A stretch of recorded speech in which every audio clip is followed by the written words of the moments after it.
Jennifer Love Hewitt and Freddie Prinze Jr. return in I Know What You Did Last Summer 2025. Let's talk about it right now.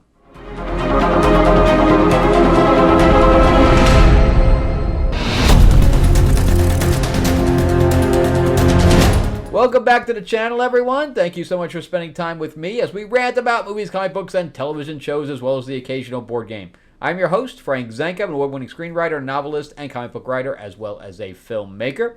And yeah, we're going to talk about this remake, reboot, continuation, re-sequel. I don't know what the hell you call it. Because it's not really a reboot because you're continuing on, but you continue on with new characters, so it's a re-sequel, I guess. I don't know what it is. But we did get the legacy characters back, just like we did with Scream. But you can't really compare this to Scream. In fact, I think this came from the original one came from the same filmmakers as Scream. And even the original one wasn't as good as Scream, and this is really not as good as Scream either.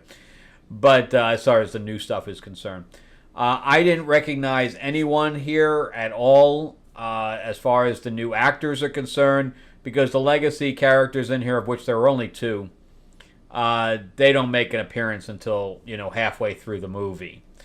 So this has to do with the same plot again. So let's talk about the filmmaker in general. Because overall, I thought that the acting was okay. I really didn't have a problem with the acting.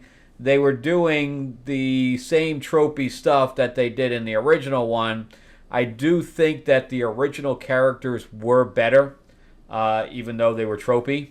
These ones are, I don't know, especially Madeline Klein's character, the over-the-top kind of princess. They didn't give them as much to do. That was the power. That was the good thing about the original. In fact, I did a recent review of the original 1997 version. I'll put a link up here if you want to check it out. But this one here, I think the original one did a really good job of setting up the characters. Like, each character was completely different from the others. And I think that the setup there for the original one was better. So this is written and directed by Jennifer Caitlin Robinson, and she is just not a good writer. She's not a good filmmaker. So I'm really not sure how she got this gig, because this was not a cheap movie. It was not an expensive movie, but it wasn't a cheap movie either. The production budget on this was $18 million. And they shot it in Australia with some pickups in Los Angeles. So one of the few things being shot in LA, I guess. It probably was only shot for a week anyway. Everything was probably shot in Los Angeles, in Australia. Because I guess they needed the coast and stuff like that, and the fishing boats and all that stuff. Again, one more film that's not shot here in the United States. Kills me. Absolutely kills me. But $18 million for this. So the film needs to make, let's say there's another, sometimes the production budget is less than the actual marketing. So let's just say they use $30 million in marketing. So we have 18 plus 30 is, 45 or whatever. So it needs to make like 90 million. So it needs to make just under $100 million to break even if I use those numbers. If it had a $50 million marketing budget, it'll be more. But let's say it has to make between 75 and 90 million, depending on what they spent. But I think it can do that because my theater on Thursday was pretty much full. So I was pretty impressed with how people that came in for Thursday. And of course, bringing in the legacy characters does help. And considering, they're all... the legacy characters are not inexpensive actors and really never were.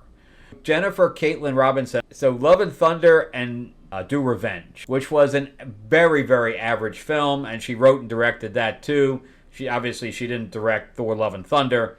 That was bad enough. Just the writing on it was horrible. Just horrible. So I'm not sure how she got the money to do this. I wouldn't have given it to her based on Thor, Love and Thunder and Do Revenge. And I think Ethan Hawke's daughter was in that too. Very, very mediocre across the board. So she's just a mediocre filmmaker. And you can tell from this that nothing was done differently, right? So, and I'm not really going to do spoilers, but I am going to talk about the accident itself, what propels this on.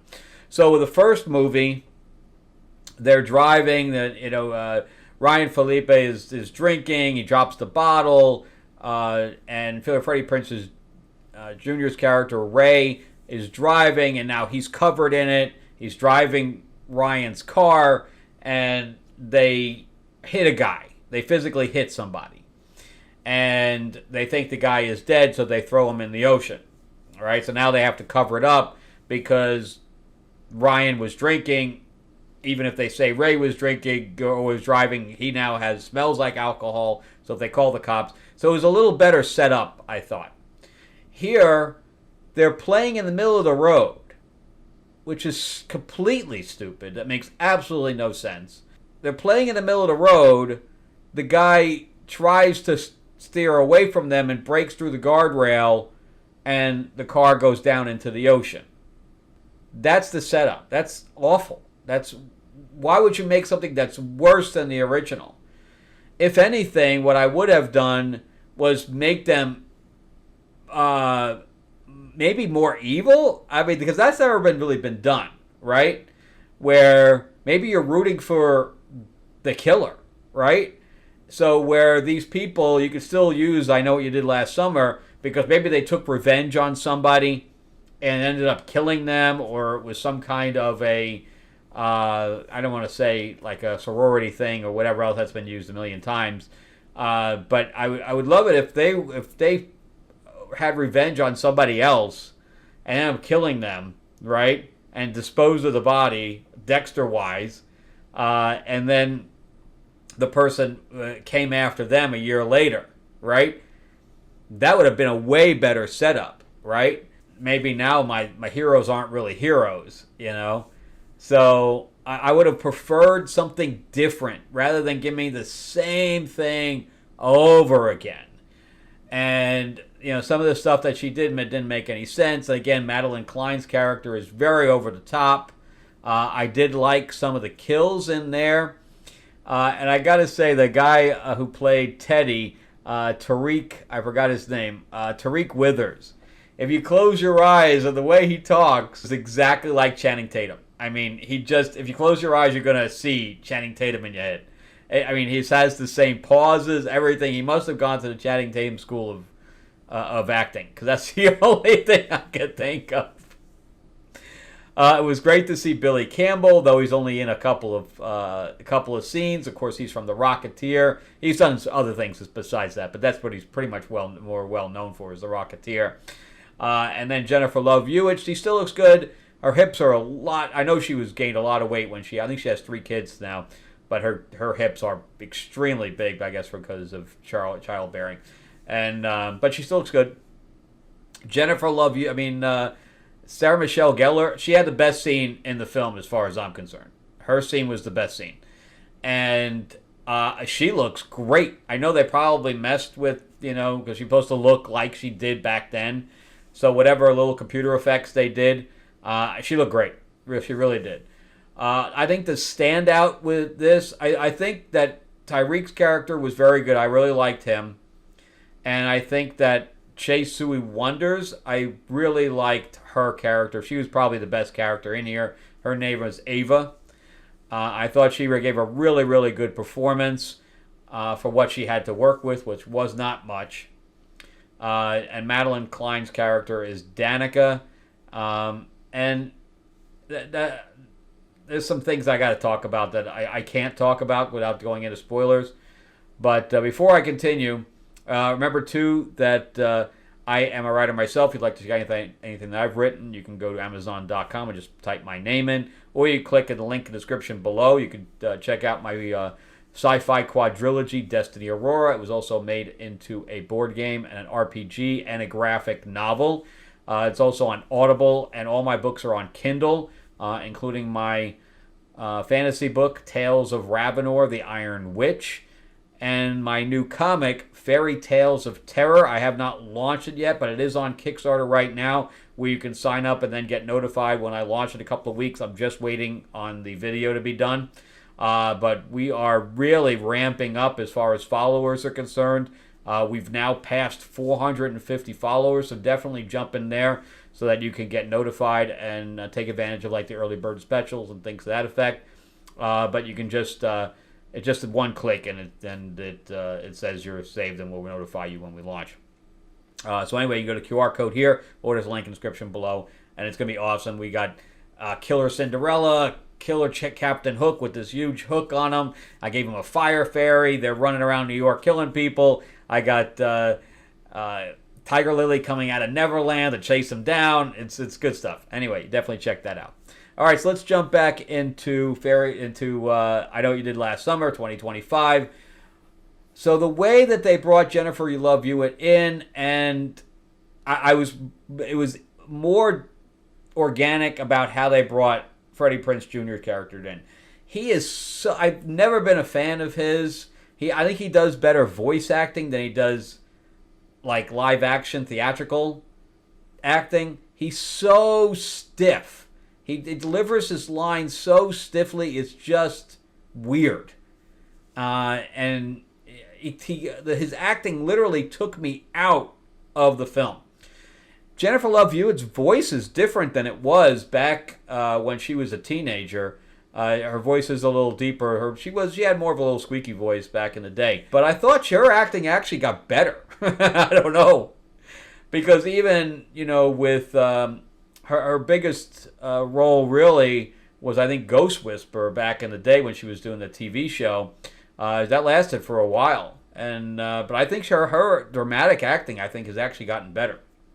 I would have liked to seen her more than what they gave her. I don't think they could have given her any real action stuff or anything like that. But on top of that, there is a post-credit sequence. But I think the film, I don't know why the director-writer decided to keep going with the film. The film ended, and then it just kept going. And the scenes that kept going were detrimental to the film. It made the film worse. Like the last two scenes, I think, made the film worse. So I don't know why she decided to do that, but I don't know why somebody else didn't say, no, we're cutting the film right here. And it would have made way more sense. The continuation into the post-credit scene would have been fine. It would not have affected it at all. Chances are I will not be seeing this again. The film is extremely average, with a couple of good kills in it, but the kills are really meaningless. Scream is much better. The new Scream ones, I think, are much better with the Jenna Ortega than this. Again, I don't know why they hired her as a writer-director. She's just not good. She's just not good. And I think another filmmaker in here would have done a lot better a job, making it different and still kind of honoring the original. So I'm going to give this one a 4 out of 10 because it's, as far as I'm concerned, it's a little bit below average. People may like it. I don't think that there was a whole lot of people that in my theater that liked it. There was like no clapping at the end or anything like that. Everybody just kind of left. There was only one kill where everybody went, ugh, ugh. And for me, it was no different than anything else I'd ever seen. I don't think it was any worse, but apparently people in the audience thought it was worse than anything they had seen. But I like that. It's one of the reasons you go to the movies is to have reactions or to enjoy reactions for other people. But anyway, that's it for me. Unfortunately, this is a skip it. It's unfortunate. I was kind of really looking forward to it. I like slasher movies. I was like, okay, well, they're bringing back the villain. Maybe they'll do something a little bit different with the villain. And there was one like kill that's different, where he's using a harpoon that I kind of liked. But that's it. That's really all I can say about it. It's just whatever. It'll just die off into obscurity Not like the original. Originals lasted this long, and that was a mediocre film back in the day, and it's continued all these years. But I got to say, it was great to see Jennifer Love Hewitt and Sarah Michelle Gellar again. All right, that's it for me. Thank you very much for watching all the way through. I greatly appreciate it. Remember to give me a like, give me a thumbs up if you can. If you can't subscribe, please do. Ring that bell, ding, ding. If you can, share this video out there, do that. And remember, too, to check out my stuff on Amazon by typing my name in or the link in the description below. And on top of that, definitely jump into Fairy Tales of Terror. It's going to be a great campaign. And just the amount of people that have interest in it right now, I think I'm really excited to get this in people's hands. In fact, I got the first copy right here. So the interior artwork is looking really good and stuff like that. So there's Captain Hook and stuff like that. So it's gonna be great. Definitely check that out. Link description below. QR code here. All right. See you guys on the next one. Have a great week.